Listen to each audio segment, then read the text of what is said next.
નમસ્કાર, ન્યૂઝ બુલેટિનમાં આપનું સ્વાગત છે। હું છું પંકજ શર્મા। શરૂઆત એક મહત્વપૂર્ણ ખબરથી કરીશું। ગુજરાતના ખેડૂતો પર મોટી ઘાતના એંધાણ છે। સાવધાન થઈ જજો, કારણ કે ગુજરાતના ધરતીપુત્રો આકાશી આફત માટે તૈયાર રહેવું પડશે। આગાહીકાર અંબાલાલ પટેલે ચિંતાજનક આગાહી કરી છે। 8 અને 11 માર્ચ વચ્ચે પશ્ચિમી વિક્ષેપો આવશે। 10 થી 12 માર્ચ વચ્ચે જબરો પશ્ચિમી વિક્ષેપ આવશે। 18 થી 20 માર્ચ વચ્ચે પણ પશ્ચિમી વિક્ષેપ આવશે। અંબાલાલ પટેલે આ આગાહી કરી છે। 25, 26 અને 27 માર્ચે પણ વેસ્ટર્ન ડિસ્ટર્બન્સ આવી શકે છે। ઉનાળાની શરૂઆતમાં જ વરસાદી ઘાતના સમાચાર છે। સમગ્ર માર્ચ મહિનામાં કમોસમી વરસાદના એંધાણ છે। માર્ચ મહિનામાં સતત પશ્ચિમી વિક્ષેપો આવશે।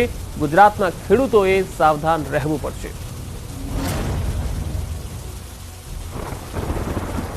आगामी समय में हवामान भारे परिवर्तन थવાની शक्यता रहશે। तारीख 5, 8, 10, 11 आसपास 25 शक्यता रहશે। तारीख 18 થી 20 में 25 આવવાની શક્યતા રહેશે। तारीख 25, 27 में 25 આવવાની શક્યતા રહેશે। પરંતુ તારીખ 10, 11, 12 25 જબરો છે અને તેની ગતિવિધિ લાંબી જશે। આંધી, વંટોળ, પવનના તોફાનો અને કમોસમી વરસાદ ગુજરાતના કેટલાક ભાગમાં થવાની શક્યતા રહેશે। સમગ્ર ગુજરાતમાં વરસી શકે છે કમોસમી વરસાદ। ઉત્તર ગુજરાતમાં વરસી શકે છે આકાશી આફત। કચ્છના વિવિધ વિસ્તારમાં કમોસમી વરસાદની આગાહી છે। સૌરાષ્ટ્રના અનેક ભાગોમાં કમોસમી વરસાદની આગાહી છે। જોરદાર પવન અને વંટોળ સાથે વરસી શકે છે વરસાદ। ખેડૂતોના પાક પર મોટો ખતરો તોડાઈ રહ્યો છે। રાજસ્થાનના સરહદના ભાગો, ઉત્તર ગુજરાતના ભાગો, કચ્છના ભાગો, બનાસકાંઠાના ભાગો અને ઉત્તર સૌરાષ્ટ્રના ભાગો, કંઈક અંશે ગુજરાતના અન્ય ભાગો, પૂર્વ ગુજરાતના ભાગોમાં અસર થવાની શક્યતા ગણી શકાય। રાજ્યમાં વરસેલા કમોસમી વરસાદને પગલે ખેડૂતોમાં હાલ પાકને લઈને ચિંતાનો માહોલ છવાઈ ગયો છે। ખેડૂતોના મતે હજારો હેક્ટર જમીનમાં પાકને ભારે નુકસાન થયું છે। ખાસ કરીને સાબરકાંઠા જિલ્લામાં ઘઉં, ચણા, વરિયાળી અને શાકભાજીના પાકને મોટા પાયે નુકસાન થયું, જેને લઈ ખેડૂતોએ માંગ કરી છે કે આવનારા 10 દિવસમાં પાકનો આર્થિક સર્વે કરી ખેડૂતોને ઝડપથી સહાય ચૂકવવામાં આવે।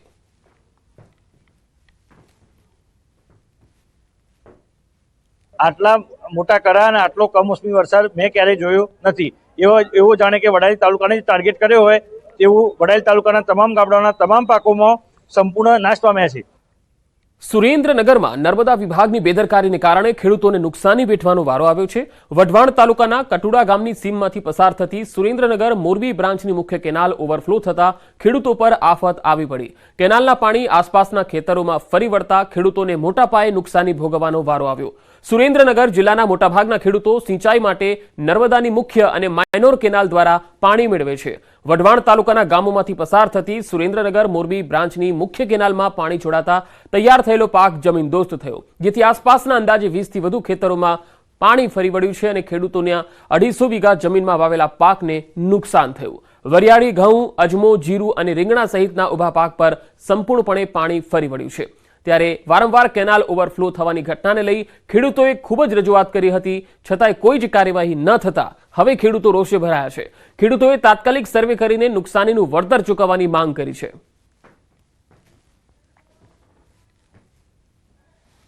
કટોડા ગામની સીમમાં અમારે આ કેનાલ નીકળી છે સુરેન્દ્રનગર મોરબી વાળી, એ અવારનવાર ઓવરફ્લો થાય છે।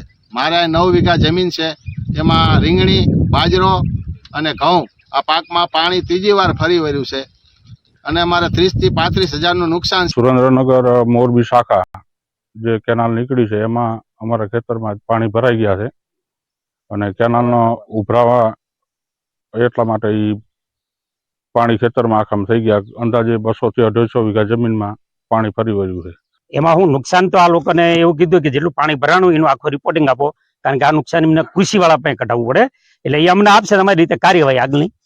સુરેન્દ્રનગર જિલ્લાના ખેડૂતો માટે નર્મદા કેનાલ આશીર્વાદરૂપ સાબિત થઈ હોવાની સરકાર અને તંત્ર દ્વારા મોટા પાયે ગુલબાંગો પોકારવામાં આવી રહી છે, પરંતુ છેલ્લા થોડા સમયથી સુરેન્દ્રનગર જિલ્લામાં અવારનવાર કેનાલોમાં ગાબડા પડવા તેમજ ઓવરફ્લો થવાના કારણે આ કેનાલો છે ખેડૂતો માટે આશીર્વાદ નહીં પણ અભિશાપરૂપ બની રહ્યું તેવું લાગી રહ્યું છે.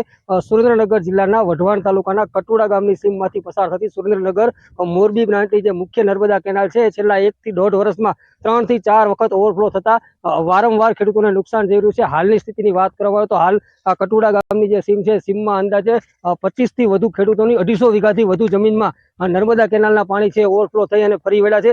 જેને લઈ અને ખાસ કરીને અજમો, વરિયાળી, રીંગણી, ઘઉં સહિતના જે પાકો છે, આ પાક છે સમગ્ર પાણીમાં ડૂબી ગયા છે. અને નર્મદા વિભાગ હજુ પણ સબ સલામત હોવાનું અને આ તપાસ બાદ કાર્યવાહી કરવાનું માત્ર આશ્વાસન આપી રહી છે, જેને લઈ અને ક્યાંક ને ક્યાંક ખેડૂતોમાં રોષ જોવા મળી રહ્યો છે. અક્ષય જોશી, ન્યૂઝ 18 ગુજરાતી, કટુડા. ઉનાળા પહેલા અરવલ્લીના જળાશયોમાં પાણીનો જથ્થો ઘટતા ખેડૂતો ચિંતાતુર બન્યા છે. અરવલ્લી જિલ્લાની જીવાદોરી સમાન માઝુમ, મેશ્વો, વાત્રકમાં પાણીનો જથ્થો ઘટી રહ્યો છે. ઉનાળાની શરૂઆત પહેલા માઝમમાં 26%, મેશ્વોમાં 25%, વાત્રક જળાશયમાં 39% પાણીનો જથ્થો છે. હાલમાં ડેમોમાં પરિસ્થિતિ જોતા પાણીના જથ્થામાં ઘટાડો થયો છે, જેના કારણે પાકમાં સિંચાઈના પાણી અને ઘાસચારા માટે પાણીને લઈને ખેડૂતો ચિંતાતુર બન્યા. જોકે તંત્ર દ્વારા પીવાના પાણી માટે આગોતરું આયોજન કરવામાં આવતા પીવાના પાણી માટે સમસ્યા નહીં સર્જાય તેવું સિંચાઈ અધિકારીએ જણાવ્યું. તંત્ર દ્વારા જિલ્લાના જળાશયોમાં નર્મદાના નીર નાખવામાં આવે તેવી માંગ ખેડૂતો કરી રહ્યા છે. માઝુમ ડેમની અંદર 26% પાણીનો જથ્થો છે, જેના કારણે સરકાર મતલબ ડેમવાળા આ વખતે પાણી છોડવાના નથી કેનાલમાં, અને પાણી નહીં છોડે તેનાથી ખેતીમાં પણ નુકસાન જશે અને પીવાના પાણીની પણ સમસ્યા સર્જાવાની છે. હાલના તબક્કાની જે જથ્થાની પરિસ્થિતિ છે, પાણીના જથ્થાની ત્રણેય જળાશયોમાં, અને પાણી પીવાના જે જથ્થાની જરૂરિયાત છે આપણે જુલાઈ અંતિમ એ પ્રમાણે ઉનાળો પતી જાય અને જુલાઈ મહિનો એન્ડ થાય ત્યાં સુધી પણ ત્રણેય જળાશયોમાં પીવાના પાણીની કોઈ સમસ્યા સર્જાશે નહીં. અરવલ્લી જિલ્લામાં માર્ચ મહિનાની શરૂઆત સાથે જ જળ સંકટના એંધાણ જોવા મળી રહ્યા છે. ખાસ કરીને જે જળાશયો છે જીવાદોરી સમાન જિલ્લાના લોકો માટે, તેમાં ક્યાંક ને ક્યાંક પાણીનો જથ્થો ખૂટી પડ્યો છે.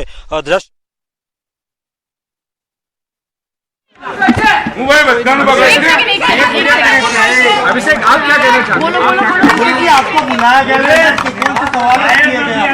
पुलिस ने मुझे बुलाया था और मैं स्टेटमेंट देने के लिए आज आया हूँ, और बाकी सब आपको बता देंगे. आपको क्या कहेंगे आप? अरे बोलवा दो भाई. अरे शांति रखो, शांति तो बोलो यार. अभिषेक क्या बोल रहे हैं?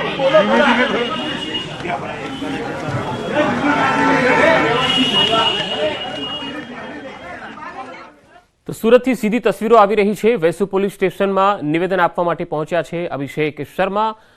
ખાસ મોડલ તાન્યા આત્મહત્યા કેસ મામલે ક્રિકેટર અભિષેક શર્મા પોલીસ સ્ટેશને પહોંચ્યા છે. વેસુ પોલીસમાં તેમનું નિવેદન આપવા માટે પહોંચ્યા છે. પત્રકારો સાથેની વાતચીતમાં તેમણે જણાવ્યું છે કે પોલીસ તરફથી તેમને બોલાવવામાં આવેલા, એટલા માટે તેઓ નિવેદન આપવા માટે અહીંયા પહોંચ્યા છે. અભિષેક તાન્યાનું બ્રેકઅપ થયું હતું. સુરત પોલીસ સમગ્ર મામલે ખુલાસા કરી શકે છે. પૂછપરછ બાદ કેટલીક વિગતો પણ સામે આવી શકે છે. મોડલ તાન્યા આત્મહત્યા કેસમાં ક્રિકેટર અભિષેક શર્મા પોલીસ સ્ટેશને પહોંચ્યા છે, કારણ કે અભિષેક શર્મા અને તાન્યા બંને વચ્ચે બ્રેકઅપ થયું હતું, અને આ મામલામાં અભિષેકનું શું કહેવું છે તે પોલીસ નિવેદન નોંધવા માંગે છે, અને તેના માટે જ અભિષેકને બોલાવવામાં આવ્યા છે. સુરતના વેસુ પોલીસ સ્ટેશનમાં તેઓ પોતાનું નિવેદન નોંધાવવા માટે હાલ પહોંચ્યા છે. સીધી તસવીરો અમે આપને સુરતથી બતાવી રહ્યા છીએ, જ્યાં અભિષેક શર્મા જોઈ શકાય છે તેઓ પોલીસ સ્ટેશનમાં પહોંચ્યા છે પોતાનું નિવેદન આપવા માટે, અને પોલીસ આ નિવેદન બાદ કેટલાક ખુલાસા કરી શકે છે, કેટલીક નવી વિગતો પણ બહાર પાડી શકે છે, કારણ કે આ મામલામાં અભિષેક શર્મા ઘણી બધી વિગતો પોલીસમાં આપી શકે છે. ત્યારે પત્રકારો સાથેની વાતચીતમાં હાલ ખાસ તેઓ કંઈ કહી નથી રહ્યા, માત્ર એટલું જ કહી રહ્યા છે કે તેઓ અહીંયા પોતાનું નિવેદન નોંધાવવા માટે આવ્યા છે.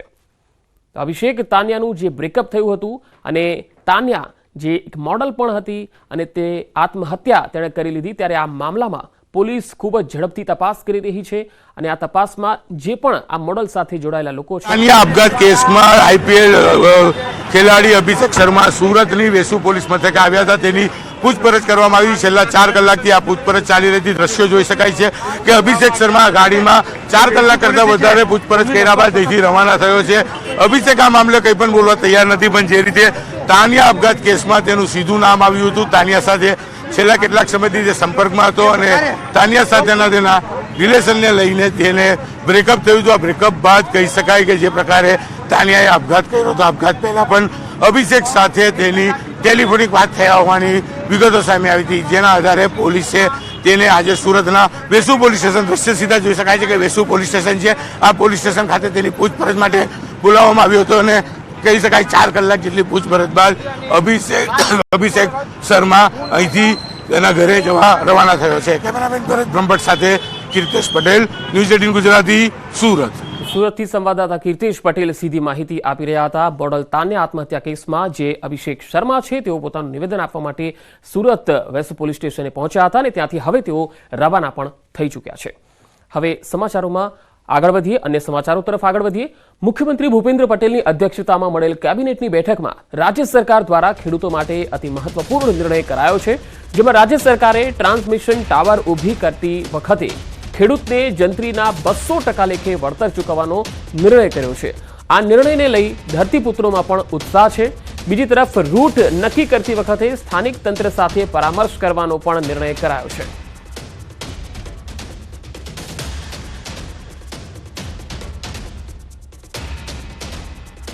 ટ્રાન્સમિશન લાઇન કે ટ્રાન્સમિશન ટાવર ઊભા કરતી વખતે ખેડૂતોની જમીન, પાક, ફળાઉ ઝાડને નુકસાન વળતરની અંદર બીજી વાર આપણે વધારો કર્યો છે. 17માં વધારો કર્યો તો એના પછી 21માં વધારો કર્યો અને આ વખતે ટ્રાન્સમિશન ટાવર ઊભા કરતી સમયે નુકસાન સામે સરકારની જે પ્રવર્તમાન જંત્રી છે એના દરોમાં 200% લેખે વળતર ચૂકવાશે. હવે માનો કે કોઈ ખેતર હોય અને લાઈન સીધી હોય અને બાજુમાં કોઈ ગૌચર અથવા તો ખરાબાની જમીન હોય તો એને વળાંક આપી અને ખરાબાની જમીન અથવા તો ગૌચરની અંદરથી પહેલા પસાર કરવી, ભલે ટ્રાન્સમિશન લાઇનનો ખર્ચો વધી જાય, આ પ્રમાણેનો નિર્ણય આપણે કર્યો છે. રાધનપુરના ધારાસભ્ય લવિંગજી ઠાકોરે પીવાના પાણીને લઈ પાણી પુરવઠા મંત્રીને રજૂઆત કરી. રાધનપુર, સાંતલપુર, સમી વિસ્તારમાં ઉનાળામાં પાણીની સમસ્યા ન સર્જાય તે રીતે પૂરતું પાણી આપવા પત્ર લખ્યો. ધારાસભ્યએ પત્રમાં સમી પાણી પુરવઠા વિભાગની બેદરકારી છતી કરી સમી પમ્પિંગ સ્ટેશનમાં મોટર સહિત મશીનરી બંધ હાલતમાં હોવાની વાતનો ઉલ્લેખ કર્યો. પાણીની ટાંકીની દુર્દશા વિશે તેમણે લખ્યું છે કે મૃત પક્ષીઓ ટાંકીમાં તરી રહ્યા છે.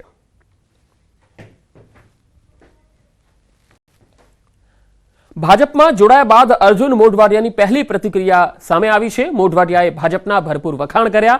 સાથે જ રાહુલ ગાંધીએ યાત્રા નહીં આત્મમંથન કરવાની જરૂર હોવાનું નિવેદન આપ્યું. કોંગ્રેસમાં અનેક દાયકાઓ સુધી કામ કરનાર એક પાયાના કાર્યકર્તાથી લઈને પ્રદેશ પ્રમુખ હોય, વિપક્ષના નેતા હોય, અનેક વિશેષ જવાબદારી નિભાવનાર અર્જુન મોઢવાડિયા હવે કોંગ્રેસને રામ રામ કહી દીધા છે અને સત્તાવાર રીતે આજે ભારતીય જનતા પાર્ટીનો કેસરીઓ ધારણ કરી લીધો છે. ખાસ કરીને જોડાયા છે અર્જુન મોઢવાડિયા. હવે તેઓને ભાજપના નેતા આપણે કહીશું. તો એવું શું થાય છે કે કઈ ગુંગળામણ અનુભવી કોંગ્રેસ અર્જુન મોઢવાડિયા કે આજે તેઓએ કેસો ધારણ કર્યો છે? જો હું કહું એ કરતાં આ બાબતે તો કોંગ્રેસનું જે નેતૃત્વ દિલ્હીમાં બેઠું છે એણે આત્મખોજ કરવી જોઈએ. એટલું જ નહીં, એને નેતૃત્વની પહેચાન જ નથી કે ભાઈ આમાં કોને શું આવડે છે. કોકને દોડતા આવડતું હોય, કોઈ બોલિંગ સારું ફેંકતું હોય, કોઈ સારી ફિલ્ડિંગ કરતું હોય કે કોઈ સારું વિકેટ કીપિંગ કરતું હોય તો એને એ કામ અપાય. તમે જે આપણે ઓપનિંગ બેટ્સમેન છે એને બોલિંગ કરવા આપો તો મતલબ નથી. ઓલરાઉન્ડર હોય તો કરી શકે, પણ અમને તો એ પણ ખબર નથી અને એને કારણે આ એક ગુજરાત કોંગ્રેસમાં નહીં, આખા દેશના નેતાઓ અત્યારે ગુંગળામણ અનુભવે છે. હા, પછી બહાર નીકળે એટલે એમ કહે કે એમને તો દબાણ હતું, એને લાલચ હતી, એને લોભ હતી, એને એજન્સી હતી. સ્ટેન્ડ ક્લિયર કરવું જોઈએ એ પણ વાત, એટલે કે એ પણ એક રામનો મુદ્દો એક મહત્વનો રહ્યો છે, કારણ કે પ્રધાનમંત્રી નરેન્દ્ર મોદીનો આજે અને ભાજપનો એક સૌથી મોટો મુદ્દો રામ મંદિર છે. જો એ મુદ્દો ભારતનો છે અને એના માટે તમામ લોકોએ કોશિશ કરેલી હતી અને કોંગ્રેસ પક્ષ પણ એમ કહેતો હતો કે સુપ્રીમ કોર્ટનો ચુકાદો આવશે, અમે માથે ચડાવીશું. હવે સુપ્રીમ કોર્ટનો ચુકાદો આવી ગયો, એના ચુકાદા પ્રમાણે ભવ્ય મંદિર બન્યું. ભવ્ય મંદિર બનાવવા માટે આખા દેશના લોકોએ 5 રૂપિયાથી માંડી અને 5 કરોડ સુધીનું દાન આપ્યું આજે, અને આખું અયોધ્યા ભવ્ય થઈ ગયું. એ વખતે આખું ભારત છે એ રામમય હોય એ વખતે તમે બોલેલા હતા કે અમે એ ચુકાદો સ્વીકારશું, તો માત્ર પ્રધાનમંત્રી પ્રાણ પ્રતિષ્ઠા મહોત્સવમાં જાય છે એટલા માટે તમારે આમંત્રણને ઠુકરાવવું, એનો મતલબ એવો છે કે તમને ક્યારેય પ્રજાની નાળ પારખતા આવડતી જ નથી કે પ્રજા શું ઈચ્છે છે. લોકસભાને હજી પણ 11 સીટો બેઠકો ભારતીય જનતા પાર્ટીની બાકી છે કે પછી અર્જુન મોઢવા એ જ પોરબંદરની જનતા માટે એ જ વિધાનસભામાં ફરી ફ્લોર ઉપર પોતાના મુદ્દાઓ પોરબંદર માટે, અને ત્રીજી વાત એમાં આવે છે કે શું અર્જુન મોઢવાડિયાને એના મતદારો એક કેન્દ્રીય એક મંત્રી તરીકે જોશે, કેબિનેટના મંત્રી તરીકે? મારી કોઈ એવી શરત નથી કે મને આ બનાવો તો જ આવે. હું આજે પણ ચૂંટાયેલો તો હું પોરબંદરમાંથી હતો, પોરબંદરની જનતાએ મને ચૂંટ્યો હતો, પણ કોંગ્રેસ પક્ષમાં મને કંઈ સામાન્ય કાર્યકર્તા તરીકે કામ કરવામાં કોઈ તકલીફ નહોતી થઈ, કમિટમેન્ટથી જ કરતો હતો. તો અહીંયા તો મને આવકારીને ઓલો કર્યો છે. મારો અધિકાર નહોતો એની પાસે સન્માન માગવાનું, મને સન્માન આપ્યું છે, મને આજે માનભેર પ્રવેશ આપ્યો છે, ઉદારતાથી સ્વીકાર કર્યો છે. તો હું જે મારું કમિટમેન્ટ હતું એના ડબલ કમિટમેન્ટ અને ડબલ શક્તિથી અહીંયા કામ કરવાનો છું. છેલ્લો સવાલ, ઇલેક્શન છે, લોકસભા કાઉન્ટડાઉન શરૂ થઈ ગયું છે. ભારતીય જનતા પાર્ટીનો દાવો છે કે 26 બેઠક 5 લાખ મતથી પણ વધુ જીતવાનું, અને દેશની અંદર 400+ મોદીની ગેરંટી. હું તો એમ કહું છું કે આ પણ કોન્ઝર્વેટિવ ફિગર છે. એનાથી પણ વધારે ગુજરાતની અંદર 5 લાખ કરતાં ક્યાંય વધારે લીડથી, ઇવન જે ઉમેદવારો લડતા હશે એને ડિપોઝિટ બચાવવા માટે પણ ફાંફા પડી જવાના, ગુજરાતને લાગે પડે ત્યાં સુધી. અને ભારતની અંદર તો કલ્પના નહીં કરો ને, કોઈ દિવસ વિચાર્યું ન હોય ને, એટલી બેઠકો આ વખતે ભારતીય જનતા પાર્ટીને મળવાની છે. ચોક્કસ આ હતા કોંગ્રેસના માંથી છોડીને ભારતીય જનતા પાર્ટીનો કેસરો ધારણ કરનારને હાલ જે કહી શકાય કે તેઓ ચોક્કસપણે કોંગ્રેસ પાર્ટી પર ગયા છે. તેઓને મંથન કરવાની જરૂર છે, અને સાથે જ સૌથી મોટી વાત એ છે કે તેઓ 26 બેઠક જીતવાનો પણ દાવો છે, અને સાથે જ કેન્દ્રમાં પણ 400+ થી પણ વધુ બેઠકો જીતવાનો દાવો છે ખુદ અર્જુન મોઢવાડિયા કરી રહ્યા છે. કમક હેંગ રાઠોડ સાથે પ્રણવ પટેલ, ન્યૂઝ 18 અમદાવાદ. સ્ટેચ્યુ